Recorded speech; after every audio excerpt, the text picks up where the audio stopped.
নমস্কার সবাইকে, কেমন আছো তোমরা সবাই? আমি এসেছি আমার বাপের বাড়িতে। সকালে উঠে আমি এদিকে চা বসিয়ে দিয়েছি, চায়ের জল ফুটে গেছে, চা পাতা দিয়ে দিয়েছি। আর আমি যেহেতু চিনি ছাড়া চা খাই, তার জন্য আমি একটুখানি ডাবরের হানি ওতে মিশিয়ে নিয়েছিলাম। তারপরে ভালো করে নেড়ে নিলাম। আর ওইদিকে আমি এদিকে চা করছি বলে মা আবার বিছানা কাঁথা নিজেই গুছিয়ে নিয়েছে। ওখানে গিয়ে কোনো কাজ থাকে না। তারপরেই আমি চলে এলাম হাঁটতে হাঁটতে আমাদের ফুল বাগানে। কি সুন্দর চারিদিকে, কত ফুল, বিভিন্ন রকমের রং বেরঙের কত ফুল। আর এই গার্ডেনিংটা করে আমার বাবা। আমাদের এখানটায় অনেকটা জায়গা, তাই জন্য বাবা মন ভরে ফুল গাছ, ফল গাছ, সবজি গাছ, মানে যা ইচ্ছে তাই লাগায়। আর বিভিন্ন রকম ফুলের চাষ করে। আর এদিকে দেখো কত তুলসী গাছ, আমাদের তুলসী পাতার কোনো অভাব যার জন্য হয় না ঠান্ডা কাশিতে। তারপরেই এই জলজ প্রাণীগুলোর সাথে একটু খেলা করে নিলাম। এরা কি সুন্দর ছোটাছুটি করছে, নিজেদের মধ্যে খেলা করছে, সেগুলো দাঁড়িয়ে দাঁড়িয়ে কিছুক্ষণ পর্যবেক্ষণ করলাম। করার পরে খিদে পেয়ে গেল, তো শুকনো খোলায় একটুখানি চিড়ে আর তিল নেড়ে চেড়ে নিলাম।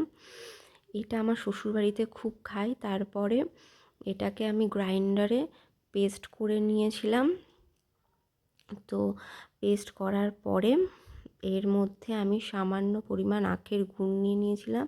তোমরা চাইলে নাও নিতে পারো, তবে আখের গুড় দিয়ে হেভি টেস্ট লাগে কিন্তু। তারপরে একটু জল দিয়ে মিক্সড করে নিয়েছিলাম। তারপরে আয়েশ করে অনেকক্ষণ ধরে একটু একটু একটু করে খাচ্ছিলাম। আর জানো তো, এটা অনেকক্ষণ পেটেও থাকে খেলে, পেটটাও বেশ আরাম লাগে, ঠান্ডা লাগে। তারপরে খুব ঠান্ডা লাগছিল, তো চলে গেছিলাম রোদে, ছাদে। ছাদে বসে বসে একটা টমেটো খেলাম, কমলা লেবু খেলাম, তারপরে একটা কলা খেলাম, এদিক ওদিক করে ঘুরে ফিরে। তারপর বিকালে চলে এসেছিলাম আমার শ্বশুরবাড়ি। এখানে এসে দেখি আমার শাশুড়ি মা এই গার্ডেনিংটা করে।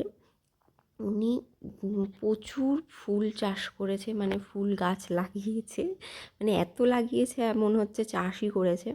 তো বিভিন্ন ধরনের ফুল লাগিয়েছে উনি, মানে উনি করে হয়তো অল্প, কিন্তু প্রচুর ধরনের লাগায়। তো তাড়াতাড়ি করে দেখেই আমি ফোনটা বার করে নিয়ে রেডি হয়ে পড়লাম এগুলোকে ফোনে তুলতে।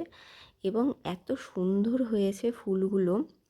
আর গাঁদাগুলো এত বড় ছিল যে আমার একটা হাতে ধরছেই না, এত বড়, কিন্তু ফোনে সেরকম বোঝা যাচ্ছে না। দেখো এই পেনজিগুলো কি সুন্দর, মনে হচ্ছে একটা ছোট ছোট প্রজাপতি। আর এই তারপরে এলাম ছাদে। ও বাবা, ছাদে উঠে দেখি জারবেরাগুলো কি সুন্দর ফুটে গেছে। তারপরে গোলাপ, তারপরে ওই যে ওই গাঁদা ফুলের পাশে ছোট ছোট গাঁদাগুলো দেখলে ওগুলোকে বলা হয় মাছি গাঁদা। বিভিন্ন ধরনের দেখো কত ফুল গাছ সে লাগিয়েছে, তোমাদের শর্টসেও দেখিয়েছিলাম। তো এই দিয়ে আমার ভিডিওটা আজকের মতো শেষ করলাম।